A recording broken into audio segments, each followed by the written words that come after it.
और क्योंकि धर्म का असर ये है कि जो अनुष्ठानिक काम है वो पंडित लोग ही करवाएंगे। असली दिक्कत इसमें है, असली दिक्कत कहीं और नहीं है।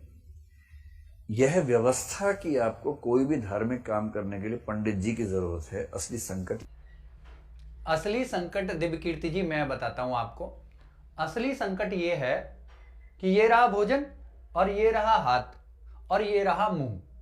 ठीक है, इस भोजन और मुंह के बीच इस हाथ का होना भी संकट है आपके हिसाब से। तो आप 3 पक्ष रखिए, विद्या, सीखने वाला और एक गुरु। जिस प्रकार आपका महत्व है शिक्षा में, आप गुरु हैं, आपका महत्व है, उसी प्रकार धार्मिक कार्यों को करने में पंडित का महत्व है। यह संकट नहीं है। भगवान ने अगर मुझे बनाया है, सबको बनाया, तो भगवान को मेरी बात सुनने के लिए एक एजेंट की जरूरत क्यों है? एक बिचौलिया क्यों चाहिए बीच में?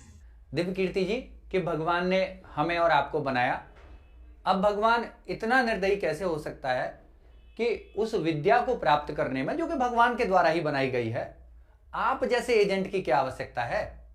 आप जैसे बिचौलियों की जरूरत क्या है? उसे हम सीधे भी तो सीख सकते हैं। भगवान ने सारी भाषाएं बनाई हैं, तो भगवान को हिंदी क्यों नहीं समझ में आ रही है? उन्हें संस्कृत में ही क्यों चाहिए? आवश्यकता है, पूछिए कैसे, मैं बताता हूं।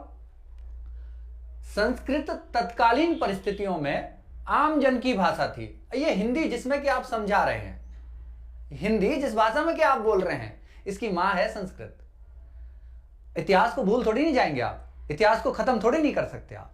तत्कालीन परिस्थितियों में संस्कृत बोली जाती थी, तो इसीलिए जितनी भी ऋचाएं हैं, वेदों की रचनाएं हुई या जो विधियां बनाई गई, उनकी भाषा वैदिक थी, उनकी भाषा वैदिक संस्कृत थी। तो हम तो मानते हैं कि अगर भगवान है तो वो इतना क्रूर और भेदभाव करने वाला नहीं हो सकता कि वो कुछ व्यक्तियों को लाइसेंस जारी कर दे जीवन भर के लिए कि तुम पैसा कमाओ सबसे और मेरे तक उनकी बात पहुंचाओ। हम भी यही मानते हैं दिव्यकीर्ति जी, हम भी यही मानते हैं।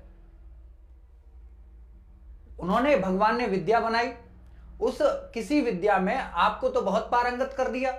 अब भगवान इतना निर्दयी नहीं हो सकता कि उसी विद्या में, उसी हिंदी साहित्य को पढ़ने में आपको तो कुशलता प्रदान कर दे, आपको तो एक वैभवता के साथ साथ बहुत वास्तविक ज्ञान की अनुभूति करा दे, और मुझे शून्य रखे। अब भगवान इतना निर्दयी नहीं हो सकता। अब भगवान ने मुझे बनाया और आपको बनाया, तो उस विद्या को सीखने में आप जैसे एजेंटों की आवश्यकता क्या पड़ी?